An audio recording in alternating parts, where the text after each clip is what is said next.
પધારો પધારો પધારો પધારો શ્રી સકળ શ્રી સગને મારા પ્રણામ. અરે તમને શું લાગે છે આ કોઈ પાંચ પાંડવની મૂર્તિ છે? ના રે ના, આ તો બીજા જ મહાત્માઓ છે. પહેલી અને બીજી મૂર્તિ રામચંદ્રજી અને ભરતની છે. તેઓ 3 કરોડ સાધુ ભગવંતો જોડે ગિરિરાજ ઉપર અંશન કરીને મોક્ષમાં ગયા હતા. બોલો નમો સિદ્ધાણમ. ત્રીજી મૂર્તિ થાવચ્ચા પુત્રની છે. થાવચ્ચા નામની શેઠાણીના પુત્ર હતા, તેથી તેઓ થાવચ્ચા પુત્ર તરીકે પ્રસિદ્ધ હતા.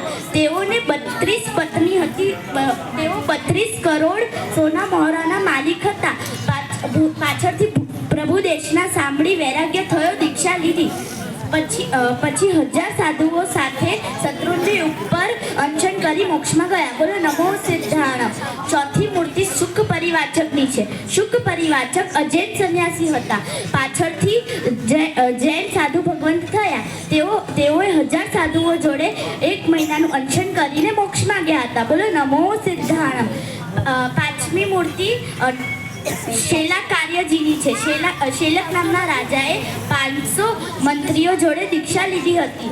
પાછળથી મોહનીય કર્મના ઉદય ચારિત્ર બરોબર પડાતું નહોતું. પછી પશ્ચાતાપ થતા શત્રુંજય ઉપર 1 મહિનાનું અંશન કરી 500 સાધુ ભગવંતો જોડે મોક્ષમાં ગયા. બોલો નમો સિદ્ધાણમ.